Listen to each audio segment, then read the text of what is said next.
Odhiambo machielo nyakorom gajwang' geno mara enirio makare machiegni chenoni maro imore Ramogi TV waikoni weche mathoth mago mosebedo katimore odiochieng' mangima pane kaka pile roko pachogo kodi mbaka layo marote machuok en 236 nono ka bende wantie live Facebook Ramogi TV ke imbuya mar S kachiel gi Ramogi TV Kenya mbui mar YouTube magi thondweche. Ndio Karawa alijam akapiga risasi mbili juu, watu wakakimbia. Baada ya kukimbia ule jamaa alichukua mawe. Sasa ndio ule Karawa alichukua advantage. Jarit moro mar karjot mar jatend piny tudo ginek mar jago moro manyo chielo gi lisasi e buore Nairobi. It was an attempt to shake me, an attempt to mudsling my reputation because I've upheld my integrity. I do not have skills in gold trade. Ji ang'wen oketi e tago maliet ka gimanyo lemo mar jakom IEBC kama oting'o Ann Amadi mane en jatatije mar doho kod mane en jakom duol mar CIC Charles Nyachai. Kodno no goya te maonge gimoro amora mana winjo jowadwa imiya uru kony. Yamo ni nyo biro mapek gi pe gi koth kendo nyamo maluorore mar Kalausi. Yamo mapek okelo kethruok mar mwandu e counties ma Kisumu kod Homa Bay. Ilanono monj manyocha omonj godo miyo moro wirani odagi bololo mokwongo e liend jaode e gwenge ma Kisii.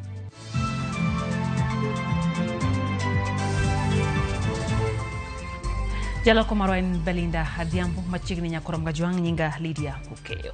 Familia mar jago manyinge Emos Langat ywak kadwaro ratiro kaluwore gi nek mar wuodgino ma itudogo jarit mar jachiw wach e lo kar jot majatend piny Hussein Mohamed.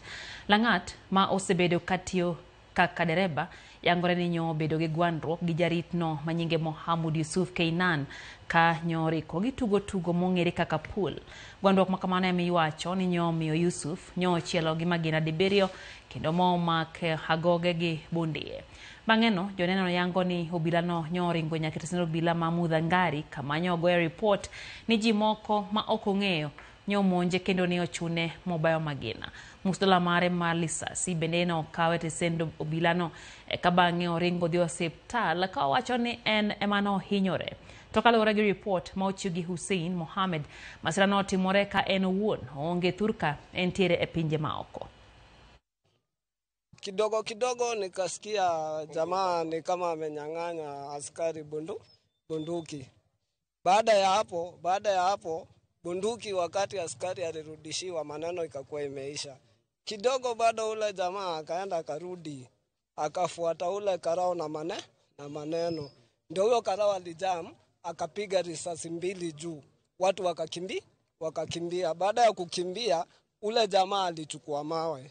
Sasa ndio ule Karawa alichukua advantage kumpiga, na hiyo ni mbaya, ambapo huyo jamaa sio mwizi. Alikuwa mtegemeo kwangu na familia yetu huko nyumbani. Hata hiyo time kabla hatujaachana na yeye alikuwa anapanga mambo na nyumbani huko. Kuna kazi alikuwa anaendeleza huko nyumbani. So tunaomba serikali atusaidie kabisa juu sisi ni wanyonge, tunafaa mtusaidie tu kabisa. Achija dek maitudo ginek mar mane en manager mar kambi mar Wells Fargo Willy Zayeko ogengnegi Herrimande jela makodiaga kairito winjo bura makamano. Victor Umokoth maong'ere kaka Cisco, Duncan Ochieng maong'ere kaka Otuchi kod Samuel Onyango maong'ere kaka Jaboda no chope nyim doho Masiaya kama jang'ad bura David Kemei osomonegi eketho maduto negi kwedo. Samuel Onyango neriko kwa mondo mi hwe thuolo gi rambun kapod irito winjo bura tarik 8 dwe manyien to kata kamano ne ok onyalore. Justice Kemei ogolo chik mondo mi achija dek go duto gengnegi Herrimand ka girito bura no ma ibiro winji tarik 26 gi 27 mar dwe mar 5 higani. Achije go itudo gi nek mar Wilisa mane otimore tarik 23 dwe mar 10 higa mokalo. Kuhusu msako wa pili, ombi lako umekubaliwa kwamba utapelekwa Kisumu Maximum Prison mahali utazuiliwa kwa remand hadi kesi itakapoisha. Na kuhusu bondi ya msako wa tatu, mahakama itatoa uamuzi na kesi itarudi tarehe 8 mwezi wa 4. Manenjata tije mardoho An Atieno Hamadi ochikore kendo tuo dhoge ni okiare gi weche mibadhi mag mula mabandia manomiyo doho dino menda makore lache bengi mage. Magio yangore kinde dayo dhoji madwaro leo mar jakom duol matawa yere pacho ka IBC maita koda put moyie dhine chendo mocha kore kawuono kendo bro dhi mbele kuom kinde moko kaka Walter Nyambaga koro leronwa. E chenro mar manyo ng'ano mabiro kawo thuolo mar Wafula Chebukati mane jakom duol matayo yiero kod kio pacho ka The Independent Electoral Boundaries Commission IBC. Chakore motegno ka ji 11 madwaro kom maliet pano ochako chopo kaka wuno jang'wen mochopo nyima pudno. In your own view, kuom jang'wen go moting'o mane jata tije mar do An Atieno Hamadi okete tago mohore maliet kedwaro mondo ler weche mibadhi moko mane miene. Hamadi okoni oko yango weche mag mibadhi mag mula mabandia mane oterego e doho kendo doho ne ogolo chik mondo duono omenda ne bengi maromo Kenya shillings milion 100. Hamadi okoni mago ne mana weche mag ketho nying kod miriambo mag otide magikone to okoni ne oyangore ni oken adieri. The High Court issued orders to freeze your personal accounts. Yes. And those of the law firm associated with yourself. Yes. That is Hamadi and Associates Advocates in relation to a gold scandal. That's correct. It is alleged that you and other persons who are at the center of the gold scandal defrauded a British citizen of more than $100 million paid to the purchase of 1,500 kilograms of gold. That's correct. It was an attempt to shake me, an attempt to mudsling my reputation because I've upheld my integrity. I do not have skills in gold trade. Eburano, jopiny Ingresa ariyo moting'o Demetrius Branshaw mane jata tije maduong' e kambi mar Bruton Gold Trading LCC ne dwaro ni mondo duol mar JSC othich oko An Hamadi kage ywak ni kambi mar An Hamadi moyangore kaka Hamadi and Associate Advocate ne ogoyo kodgi chumbu mag mula e yor mibadhi.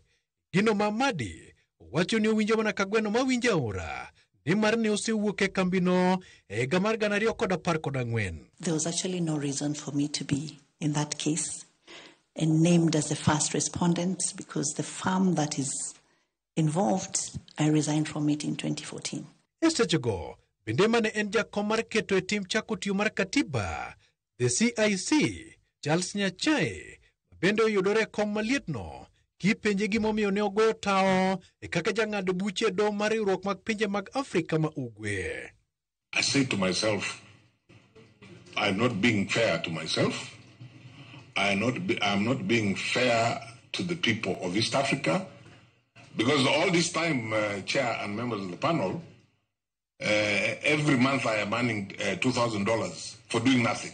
Apudno, mocho e kom kod Nelson Makanda, bine dwaro ng'eyo kopo ni Nyachae nyalo goyo tao ka weche obiro bedo moridore duol mar IBC. Are we going to have our chairman resign before end of day? Not at all. Moko ma bende odunyruok godo kod penje nyime Apudno, uting'o Abdul Kadir Lorot Ramadhan, en jang'ad buche do ma Naivasha, to kod Edward Katama Ng'eywa, ne otemo gerore e nyima Apudno. It was alleged that you should not take a lead role in IBC, now given your past work record, according to his memoranda. As a chair of IBC, how would you ensure there is unity? Chieng' tich ariyo, Apudno dhi dayo dho Erastus Edhekon, Francis Kisinga, Jacob Ngele Muvengei, gi Joyce Brenda, Masinde Mdivo. Chenro makama biro dhiyo nyime odiochieng'no makiny kama pudni ni biro dhiyo nyime kod dayo dho ji mamoko kendo madwaro lemo maket kod ma. Mak mani penjo maduong' en to jogo mochwalo ng'ur kane kondo wach ewi bedhruok mag apisas maket kod mane ibiro tim nade. Walter Nyambaga, Ramogi TV, Nairobi. Kwayo koro chwal ne piny owacho mondo medie doho omenda e budget manyien kaka yor konyo kaso yalo buche mag mibadhi e pacho ka mawachore ni thothgi udho e doho. Gino makothiro chendo makedo gi mibadhi e thurka ma oyange gi riwruok ma Transparency International Kenya makoro yango ni chike makedo gi mibadhi nitiere to kata kamano ok lugi ka oganda koro ikwa mondo mi onywak lwedo kedo kod mibadhi e thurka. E kinde keta yanga report mar gewi nonro ewi chike mag kedo gi mibadhi e pacho ka. Riwruok mar Transparency International Kenya koro yango ni chike makare ni e pacho ka ma owinjore tigodo e kedo gi mibadhi, to kata kamano chikego ok luw malong'o kaka owinjore. Gino ma osebedo badho e kedo gi mibadhi e thur ka. And what this means is that despite the laws and institutions, there's a big challenge in regard to the implementation of the laws and just the effectiveness of these institutions. Part of the challenges include the ambiguities in regard to the various laws. Riwruogno oseo kwan matin mar omenda ma sirikal thoro keto ne doho, ma giwacho ni tin ne 1% mar budget ma pacho ka. Koro gidwaro mondo mi med omenda ne doho mondo mi okasi e chenro mar yalo buche mibadhi e thur ka. You will need to look at the state of the judiciary reports in the recent years and look at the amounts that are allocated to the judiciary and compare it with the overall budget. The judiciary gets less than 1%. We have a key concern in regard to the funding of some of these institutions. I think what we have seen as a disturbing pattern over the last number of years is the continued defunding of some of our state institutions, our constitutional commissions, in the effect that despite the mandate that have been given by the constitutions, they are unable to implement because they simply don't have enough resources. Giko oganda jo Kenya mondo ne ni gikedo gi mibadhi chakre kinde giwegi kendo ginyao bedo gi ratiro kod adieri ka giwacho ni mae en achiel kuom yore mabiro konyo e kedo gi mibadhi e pacho ka. We're still struggling with the question of ethics in this country, looking at the quality and the fitness and the suitability of some of the individuals that are taking up public office, despite the law on leadership and integrity, which has been poorly implemented, and that has been a challenge. And in fact, one of the recommendations we have made is that we really need to look at that particular law so that we can see how we can strengthen the efficacy. Bende giwacho ni nitiere kikruok kaka bede migepe tao chenro magi kedo gi mibadhi. Gino magiwacho ni ywayo okenge go mag kedo gi mibadhi ka bende yango ni kedo kod mibadhi osedonjruok gi siasa, gino makoro thiro chenro makamano. There's a lot of political meddling, and even in terms of what they are also able to get in terms of resources as passed by Parliament through the budget, is also interfered with. And so that aspect around the political will in the fight against corruption, we don't have the political will to address corruption in this country. Riwruogno koro wacho ni okenge makamagi ka orangi malong'o to biro neno ne piny Kenya go ndamo mowinjore kedo kod mibadhi e thur ka. Ogai mar ODM Raila Amolo Odinga obedo kod romo gi jambetre ma piny China e thur ka Guo Haiyan odhiambo ma kawuono e apise ma Capitol Hill. Odinga opo osiepe kind pinje ariyogo ma wacho ni piny China osebedo kasro lwedo moko kuom chenro mag dongruok e thur ka. We have discussed issues of common interests. As you know that the People's Republic of China has been in this country for as long as Kenya has been independent, and they have financed a number of development projects in our country. There's a very good cordial relationship between Kenya and China within the fields of trade, fields of industrialization, the fields of cultural exchange, and so on.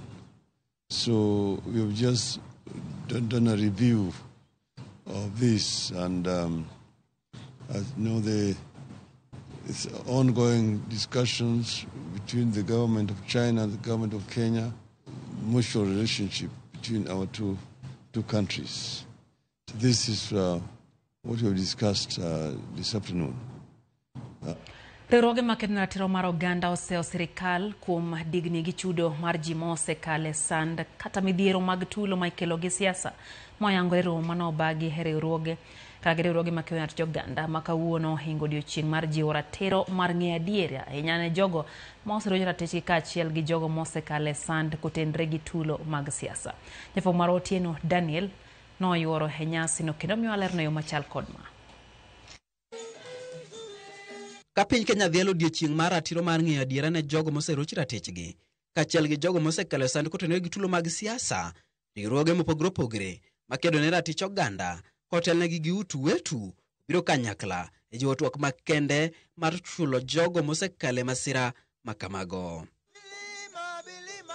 Gidwaro mondo mi piny owacho chiwo omenda maromo bilion 10 mane olandi gi jatend piny machon Uhuru Kenyatta e 2015 ne jogo mane okale masira e wi tulo mane omuoch tok yiero mag 2007. Can political rhetoric follow political action, investment, and recognition? To actually expedite the processing of these claims so that at least these people who have suffered in the past can actually get some small, we call it token, kuwafutia machozi. Dr. Bernard Mogesa, manjata tije e duol makedo ne ratich oganda pachuka, Kenya National Commission on Human Rights, bende odwaro mondo mi jatend piny od bura mamalo kaachiel gi doho bedo para manyime ka oting' mar neno ni jok makamago oyudo ratichgi. KNCHR calls for establishment of a comprehensive national reparations mechanism for victims, survivors, and communities that have suffered human rights violations as contemplated by the TJRC report. Number 2, KNCHR calls on Parliament to enable a substantive law on reparations for victims of historical injustices. Number 3, we call on the Office of the President, Parliament and Judiciary to ensure that no form of bureaucracy inhibits reparations in Kenya. Senator Mabusia Okio Mtata mabendo yuare nyaseno osiro weche Mogesa kokoni od bura mamalo nyaka koro ne ni jogo moseroch ratechgi e kinde mokalo ochulo omendagi. E odiechiengni ma piny mangima yangi odiechieng' mar ratiro mar ng'eyo adiera, pachoka dwaro nitiere mondo mi ochul jogo eko moselalo ngimagi kaachiel gi jogo mosekale sand kokalo kuom tulo mag siasa. Otieno Daniel Ouma, Ramogi TV, Nairobi. Tukamana Otieno Daniel. Obila ne ogeno romo mar oganda ma onge tije midendo ni jobless rally mano chane alap ma Uhuru Park bure Nairobi. Obila no tamo kwethra were kod jo siasa moko mane dwa donje alabno kama ne oschopo no golo oko mar alap makamano. Jotat chenro no wacho ni sirikal tiyo kod teko modhuro e geng'o dwaro mar jogo ma onge kod tije pachoka. Dwaro mar gi maduong' en chwalo duondgi mondo mi sirikal omany kaka chugo negi thuolo mag tije.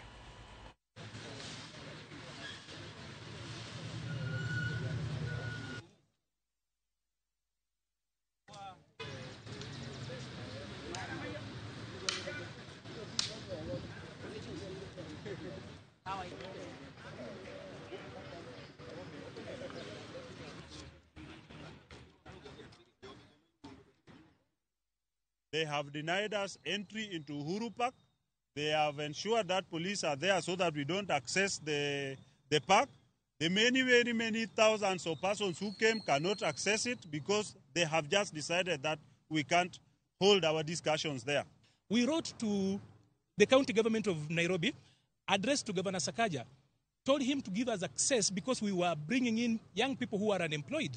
The county told us to pay. How do you tell people who are unemployed to pay? We wrote to the police. They started telling us they cannot give us permission. You see, Article 37 is very, very clear. Even the Public Order Act, we are just supposed to notify the police. We don't need to seek for permission. The Kenyan government has conspired against the youth of Kenya. You can see clearly that when they post job applications, they say that you must have 10 years of experience and above. Where are we getting 10 years of experience and above? Obila dhi nyime kod timo nonro bang' tipo mar miyo moro landore e mbui ka irodhe e bath bur kama nyocha hike jaode.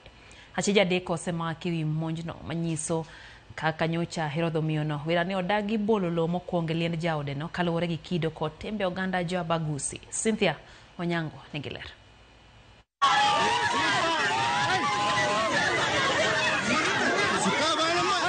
Tiponi manyocha omaki e gwenge manyabi Simba e Mugirango West e kaunti Manyamira dhi nyime kod kelo paro ma opogore opogore. Miyoni ma irodho e bath bur mar iko en Melen Mogaka. E tiponi miyoni neno matamore ngang' bololo e liend jaode machon Wilfred Onyinge mayande otho bang' yudo masira mar apiko. Monjno manyocha otimore chieng' tich abich tarik 21 oweyo dhano kod buok. Wayudo thuolo mar romo kod Melen kendo timo twak kode e yode mayudore e boma ma Narok e kar dak ma London. Melen nenore ma ojony kaluwore kod midhiero manyocha ojuke. Mimi Kenya nimetendewa, hata siyuko hali mzuri. Penye nilifanyiwa CS juu nimefanyiwa mara 2. Ni hapo nimekanyagwa, nimefura mwili mzima, nilienda hospitali. Nataka tu serikali nisaidie juu sina uwezo wowote. Ikinde monjno, min Melen mabende nyocha okonyare e ikno mar jaode bende nyocha omonji. Mtoto yangu leo vituko. Sasa mimi chukua kwa kibanda. Niliona wanaume wanakimbia, nikauliza ni nini. Mimi anashikwa na wanaume 2. Wanatandika wakifuruta yeye kwenda kwa kaburi. Sasa mimi nikauliza, "Oi, ni nini? Ni nini amefanya?" Ati amekataa kwenda kuruhusa mchanga. Hiyo video tulipiwa. Watu walikuwa wananipiga, sijui nani ananipiga. Kaanguka chini. Mzee ukanang'ang'ana. Awesani watu kijiji msime napiga nduru, ruhusa mchanga. Hatutaki muende kuolewa mahali ingine. Chana yangu alikaa kwa hiyo nyumba kuchunga mwili paka asubuhi. Na hakuna mwingine. Iko wengine wanawekwa nje asitoroke. Anyuola no wacho ni nyithind jalno ma osenindo ne ochun kod nang'olo mar kar ik mondo kik gitem ringo ka giweyo anyuond wuongi. Nijaribu kuniwekea kwa mdomo, wakanifunua nguo zote, wakaniweka hapa ndani mchanga. Siwezi jua. Obila mago kwach kich mawuok e gwenge ma Nyamira oyango ni gigeng'o ne achije moko 3 ma oting'o Lamek Ong'indo Soro ma jahigni 27, Robert Pokea Sarudi ma jahigni 43 kaachiel kod Bismarck Ondiek Sarudi ma jahigni 40 ma gin achije e monjno. Tumeshika 3 suspects whom are supposed to be identified by the complainant. And the complainant have promised to be available by tomorrow. Because she doesn't reside here, she stays at Narok. Bende ne watemo mar ng'eyo kido kod timbe mag jo Abagusi ka owuok kuom jodongo magi ewi timno. Katika mila za Mkisii, wanawake hawakuruhusiwa kutupa mchanga kwa matanga kwa kaburi. Lakini if there is doubt, ikiwa wazee wanaswala juu ya kifo cha huyu ambaye amekufa, basi ilikuwa inalazimishwa. Kwa nini? Ili kuondoa zile fikra kwamba hukuhusika katika hicho kifo. Melen igeno mar chopo itesendo bila odiochieng' makiny mar yango jogo mane orodhe e kinde yikno. Cynthia Onyango, Ramogi TV.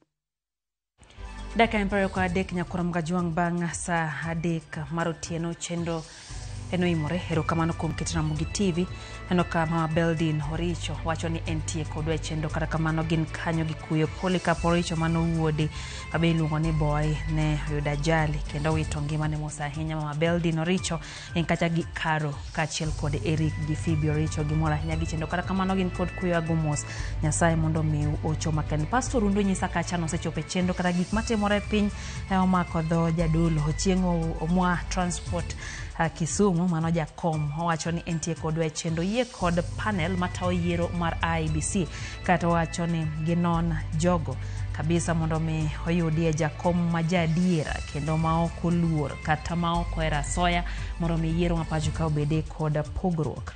Evangelist Dano Moya nyisa kacha ni entie kod mora ahinya gi Ramogi TV kata kamano wacho Ramogi TV wanyiso ganda olemia ne piny Kenya wacho ni piny Kenya dwa lamo Nyasaye manyalo konyo piny Kenya gin kanyo gi Bishop Mike Omune kod Nyamen Jackie Akinyi Omoya gintie chudo.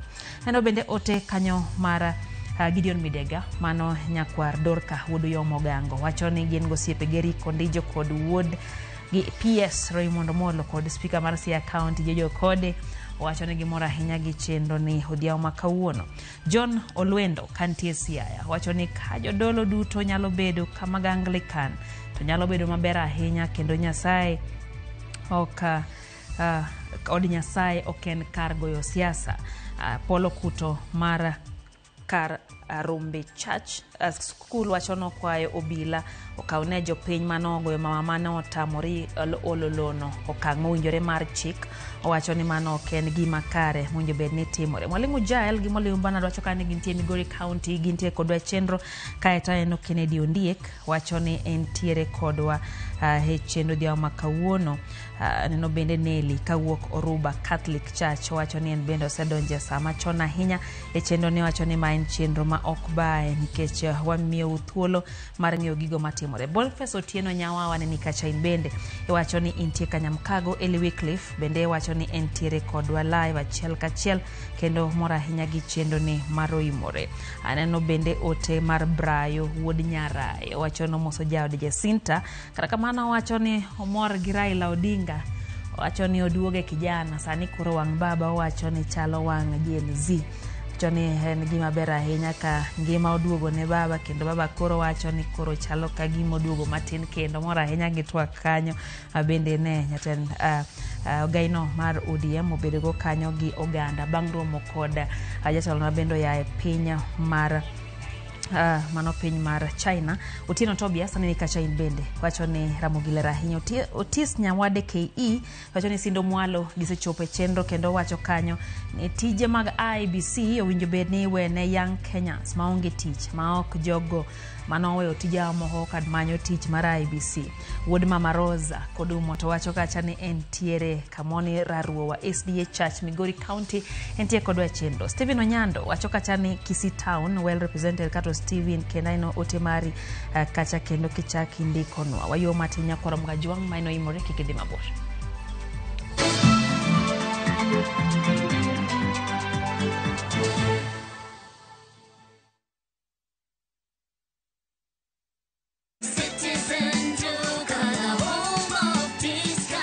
Msimu huu wa Ramadhan, save pakubwa na Citizen Duka, the home of discounts. Pata tende 500 grams kwa shilingi 289 kutoka 375, 2 kgs basmati rice kwa 589 badala 746, 2 kg ya unga wa ngano kwa 149 kutoka 171 na 500 ml maziwa kwa shilingi 45 badala ya 49. Kununua bidhaa hizi, dial *487*5 hash, chagua bidhaa unayoitaka, lipa na uchukue bidhaa hizi kwenye Quickmart Supermarket karibu nawe na uenjoy kusave.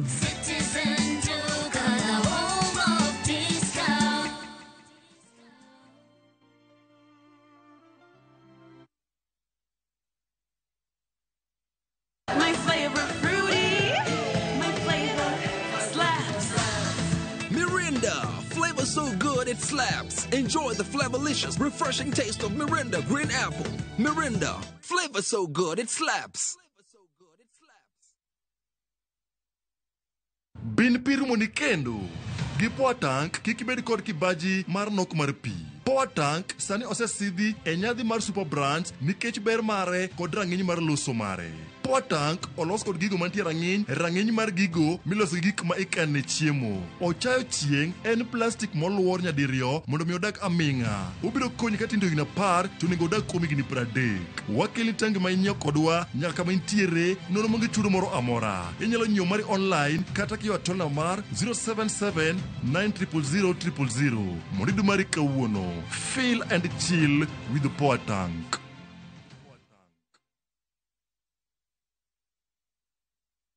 This Easter, experience a sacred journey to Israel with View Travel from April 21st to 27th, 2025 for just $2,281 per person sharing. Enjoy 6 nights half-board, daily mass and visit holy sites, Western Wall, Temple Mount, Cana and Capernaum, birthplace of Jesus, Mount Tabor, Mount of Beatitudes and Mount of Temptation, Sea of Galilee and Dead Sea and many more. Limited slots. Book before March 20th. Visit viewtravel.com or call and WhatsApp 0703 254 254. View Travel.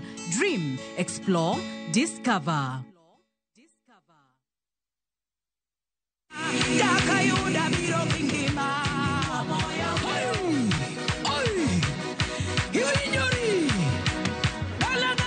Yes, we gala gala.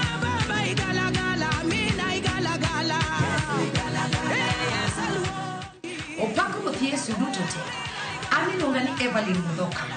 Mondo miyudi galagala kaka skiza tuon mari ni star 860 star 416 hash. Ramogi TV en ot mar jower duto te. Shalom.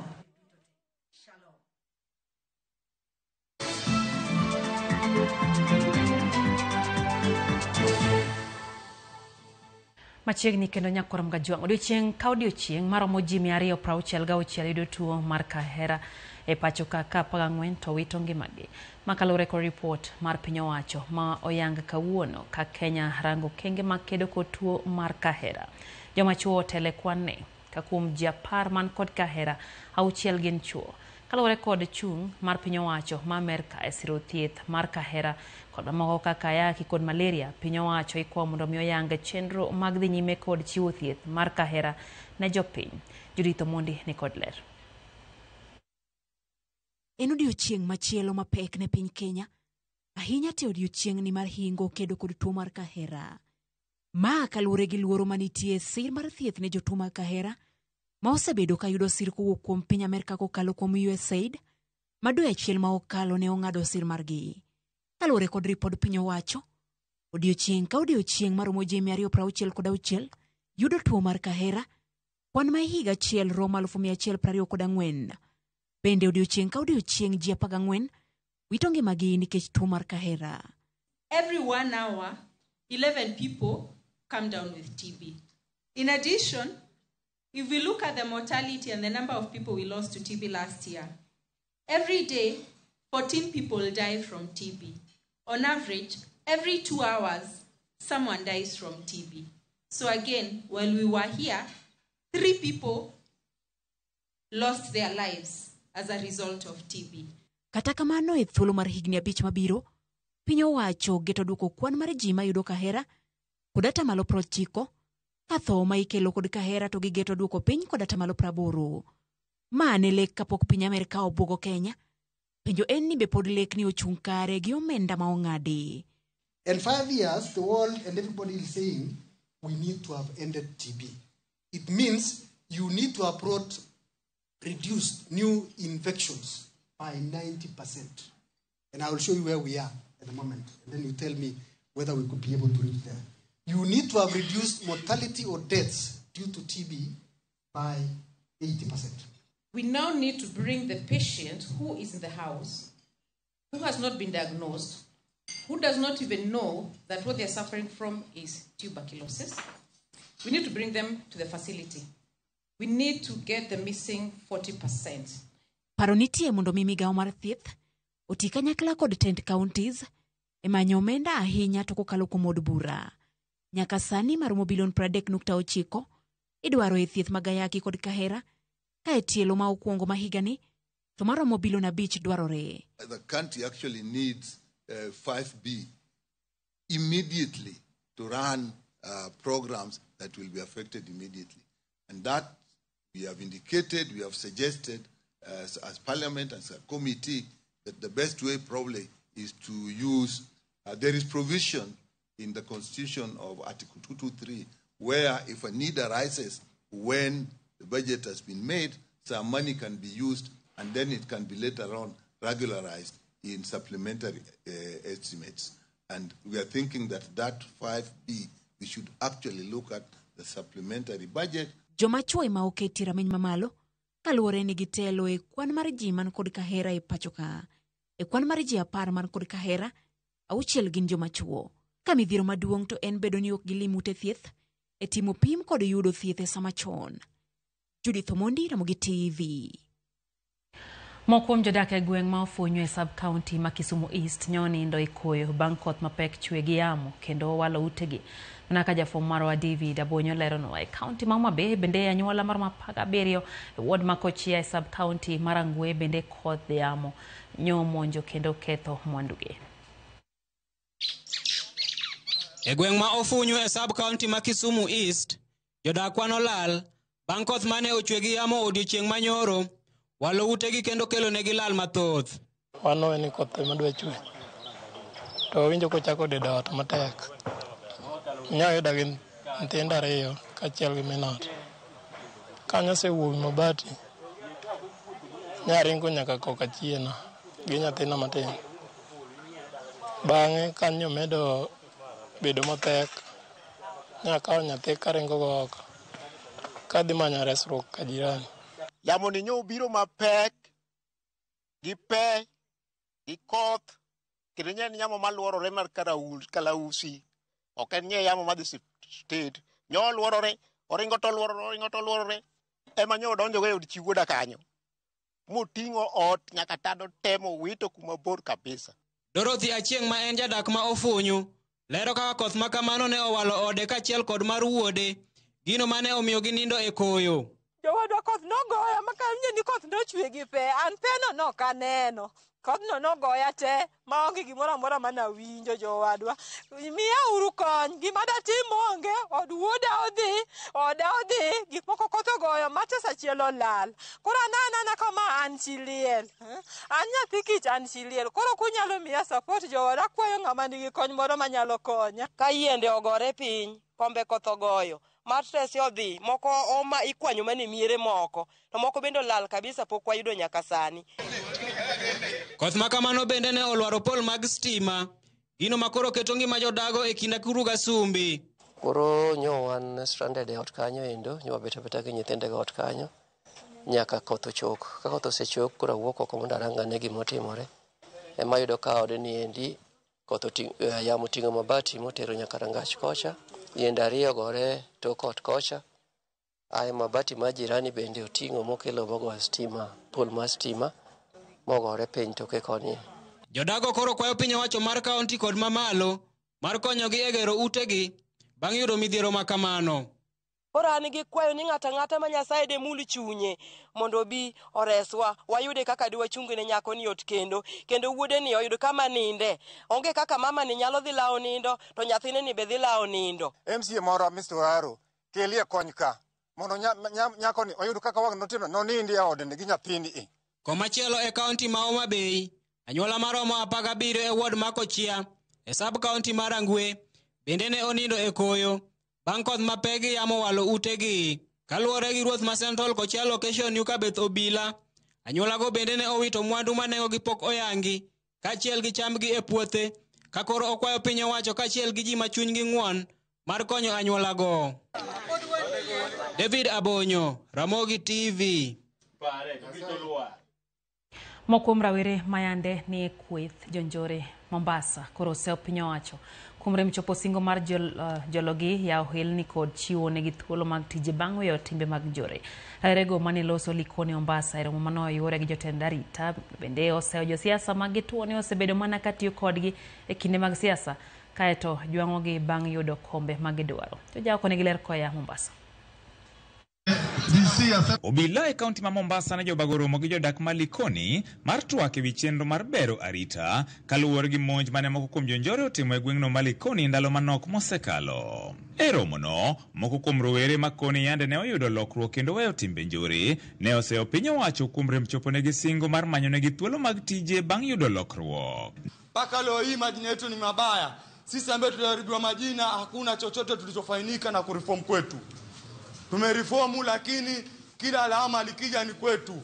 Mimi kwetu ni barabarani ya kwanza. Chochote kitakachofanyika Timbwani mtu wa kwanza kufuatwa ni mimi. Nafasi za driving zimetoka. Juzi county wameandika watu bana deputy. Juzi wote wameandika watu. Nasikia mimi ninapewa nafasi moja, mimi ninapewa nafasi mbili. Sisi tuko humu ma ex convict. Wao tarajia mimi nitafanya nini? Ajira mpaka ujitengezee. Serikali haiwezi andika watu milioni 54. Milioni 54 hawawezi wote kuandikwa kazi.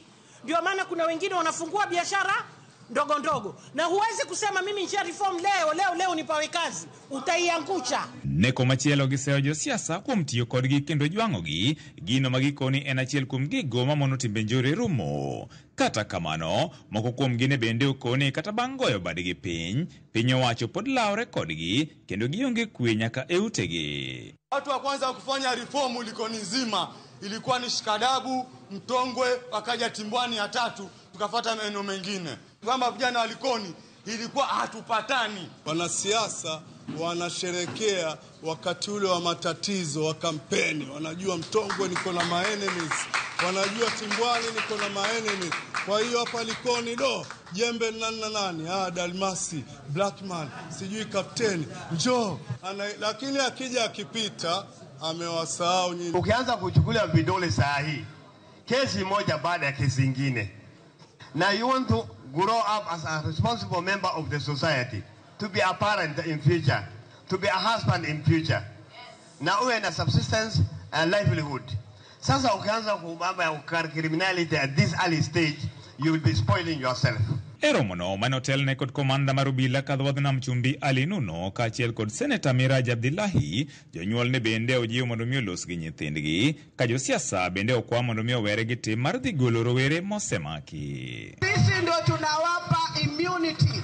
Wakati kijana amekwenda kupiga panga anasema kwani utanifanya nini? Kwani utanipeleka wapi? Mwanasiasa anatumana police station, mtusamee kwa sababu ni sisi tunakuja kuambia mtutolee vijana. In the olden days, most of the capital offenses were not bailable. So that's the biggest problem we are facing as the criminal justice system.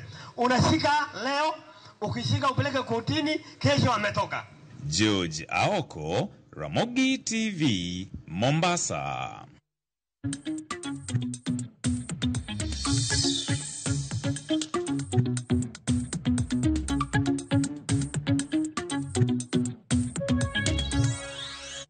Jokanya sekta mar matatu mayande obwogo weyo chulo suru ne tend kaunti ya Migori kage ywago lwasi marach mar tich kod midhiro moko koro oyiedhi nyime kod chulo suru bang' bedo kod romo gavana ma kaunti ya Migori Dr. Ochilako. Jo matatugo ma otelnegi kod jakom margi Henry Ogombe olaronegi chopo e winjruok makare gi gavana kendo osewinjo ywak. Jojo manigi ler koa e kaunti ma Migori.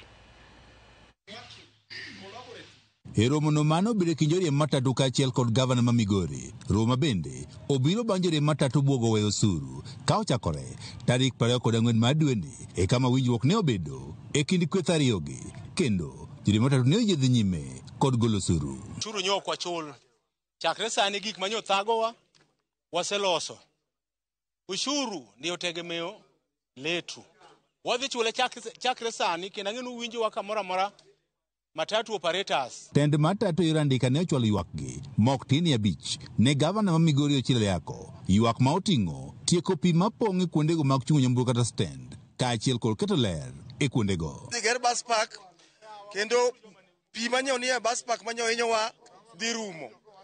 Wago erokamano kendo gavana wacho ni biro romo kodwa mamiwa pesa mag loans mag empowerment. Wacho ni biro form team madhi loso kaka geche nyalo ngado seat mwaket gi iluongo ni sticker magari ko ngado gari ngado sticker for 1 month. Gari mora machunge along the highway, you will go in for that. Geche duto te nyaka park in the bus park.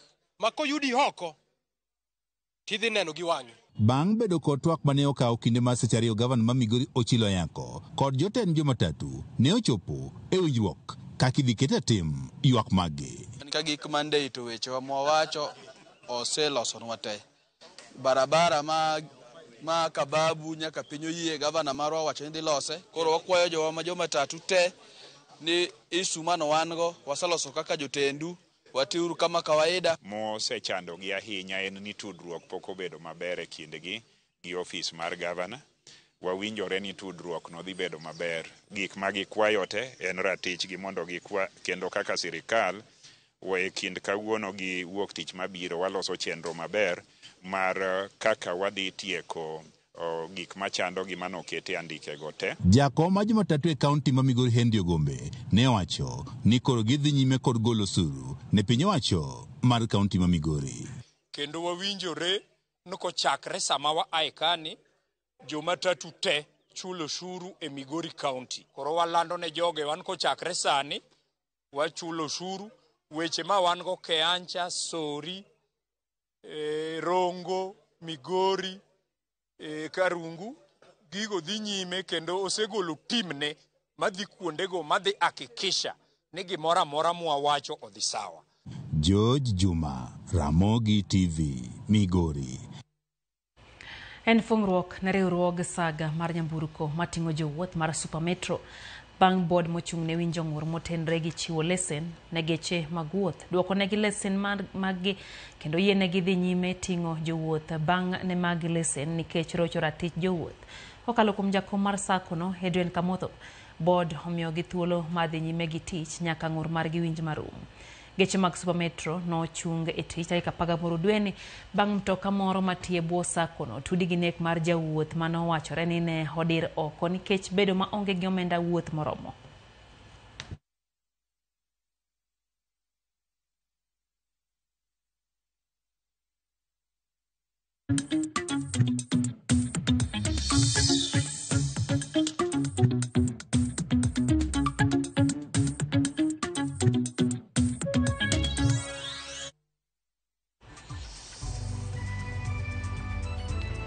Korom jongo kao yo machielo e chendo ne mar oimore parina rwaki kachago kodi mbaka mana mo kuom paro mogol ka eneno ka Fitha Mzomo kantie Malindi wacho ni entiere kodwa e chendo jambo ni Feni Achieng' tie Mbita, Priska ntiere Katito Nyakach, Karano George Masisi ntie Mombasa, Kamoni Meritine erokamana ahinya George. Eno bende Jawarianda Jack kantie Sakwa kae to Dero Eve ntie Madhare. Neno Steve Oburu wacho ni Uyawi Beach bende weche gi chopo ne geyo makare ahinya kendo gimora ahinya gi chendo ni mar oimore. Eno Monica Kumu wacho kanyo ni weche gi chopo ne yo makare entiere kodwa nyagio. Kevin Arucho wacho kanyo ni entie Kibra wacho ni jo rokawana ahinya Onyango Beste erokamano in bende wacho ni intiere Sango School in kanyo gi Dennis umor gi chendo kala kamane wacho ni mibadhi ma Kenya ok nyal rumo ka jo mibadhi ma pod manyo tenda ABC oyo matin ma eno imoro do kod mago mag tuke.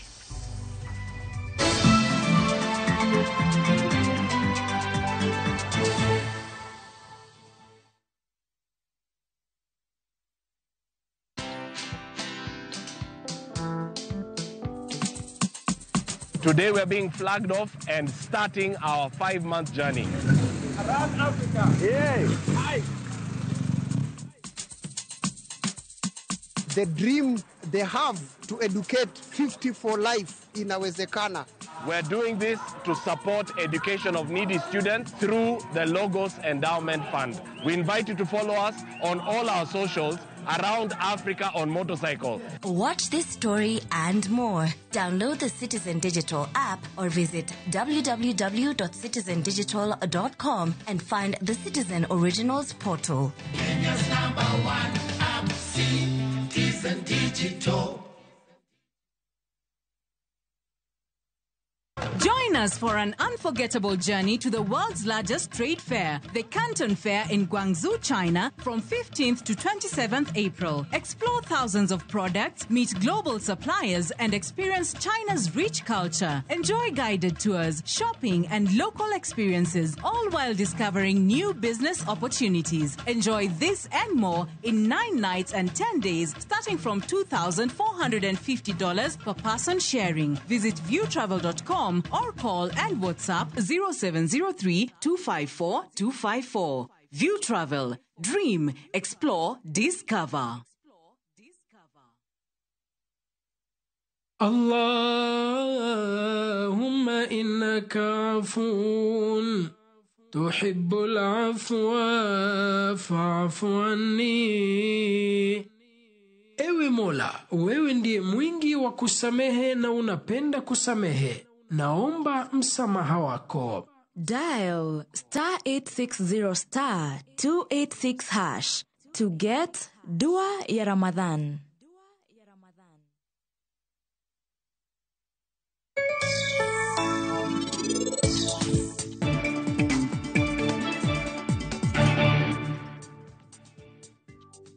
Kushi nono ken min pres kata matin. Endo ko nyathi matin maonge to kende. Halina ko iwetimri kamae.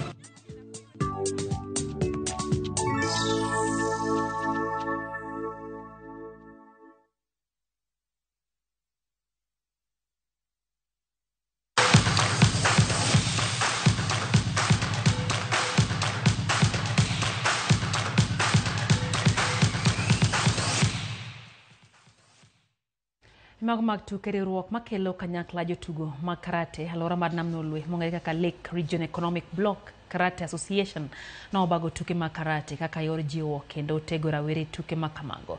Kanolose kinde tugono e kaunti ma Kisumu, jakom mar riwruogno Dr. Mark Obonyo oyangone gi chako tuke mag karate mar nyiso were mag rawere counties mayudre Lake Region Economic Block kendo kwa serikande mag counties man kono mariwo gi lwedo e tego rawere tugono.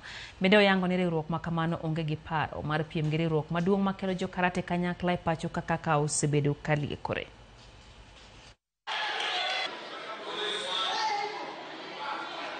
Tournament ma kawuono ma waloso nyo chakore nyoro to ne en mar gine wuok e lela mondo ng'eni wantie gi riwruok makelo counties waduto kamoro achiel mar dongo karate mondo mi kata governors wa mag counties manie Lake Region ka nyalo siro karate ni kendo nyalo konyowa tege kabisa. We've had a cross section of clubs, individual players coming, and to us is a very big plus. And I want to appeal to everybody who practices karate in this country that counties have the freedom to come together, just the way we have done. And coming together does not mean that we are undermining any office at all. Kocha Benny McCarthy okwajo Kenya mondo miye thuolo mar loso tim mar Harambee Stars bang' tayo timno e tuke ariyo kowuok e amodhi gi Gambia e tuke mokwongo kendo wito tuke mar ariyo odiechieng' manyoro e kindgi gi tim mar Gabon. Lek mar Kenya donje tuke mag pinje duto higa manyien. Chalo ka gima koro osegore Luanda ka dwaro nitiere mar Benny manyo jotugo matindo mabiro konyo Stars kuom higni mabiro. Them as a team, they had more togetherness than what we had. I've only been here a very short while, and there's so much you can try and change, but you're never going to get how you really want to be or where you want to be in only 1 week with the team. You know, so it was difficult, and we are grateful for the support, the people of Kenya that came out to support. Wow, this was the most memorable experience I've experienced. Even in my time playing as a player, playing in Europe, this was what Africa should be about. Etuke mag okapu lig maduong' pacho ka tim ma Nairobi City Thunder nolo tim mar Kenya Ports Authority points paboro kuom 73 tugo mana obagi alap Manyao Stadium Gymnasium ka timbe laro thuolo mar yudo loch giko season. KPA ma oseito tuke ariyo kende season ni nochako tugo matek kendo yudo loch e kwota mokwongo points 25 kuom 16 kapok City Thunder yudo loch e kwota mar 2 points 11 kuom 8. Kwota mar adek no bedo maromre bang' timbe ariyo lo points 18 kuom 18. Kwota mar 4 no bedo maliet ka tugo no rumo ka timbe goromre points kata kamano Thunder no yudo loch e kwota mane omedi.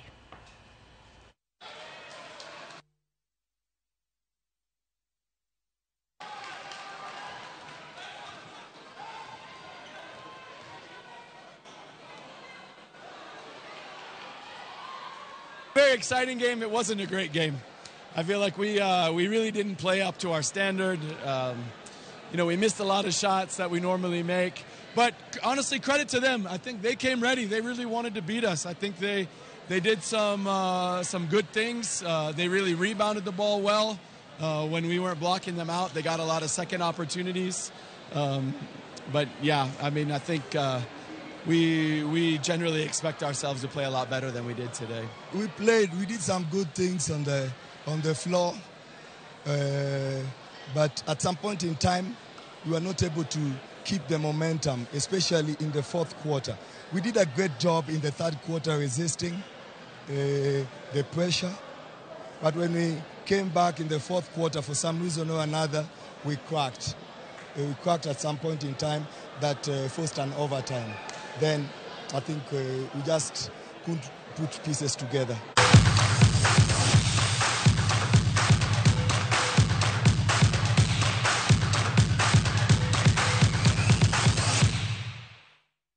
Kanya motieke chenro mar imore nyakwaro mgajuanga eno Kayany Ben Bella wacho ni nitie nyamdendwa kwa bwae gimoro ahinya gi chenro. Chris Nyakwaro Luoch Kahuyo wacho ni owuoro kara nyaka bol manalo koponi won parwe. Ano Boniface Otieno Nyawawa nitie Kanyamkago kaeto Job Jagongo wacho ni nitiere Eldoret wacho kacha ni mano Langas mara hinya gi chendo kaito wacho ni min gi Grace Jagong gi Jacqueline Ochieng okawo mos mage an ani wacho ni embe en tiere kodwa koya Kisumu dala Boniface Otieno nyawa ni kacha kendo kaito Bahati Africana nyisa kacha ni inti Golden City Masara mano Migori County kaito wacho ni gik matimore pacho kae momako dhogi to gima diere ni jotelo kata jorit jotelo koketho chike kendo dhi ataro gi pen chik mpacho kato onge okenge mikao negi to debed ni en mana japiny makawaida to dene chik oseridi mose manye wacho ni orote mage mag mose jogo mantie yamo mag jogo hote mag mos ne jogo mane yamo muko utegi kendo koro nigi midhiero mar ninde koyo kora zino wuor nitio yugi Steve Oburu ntiere uyawi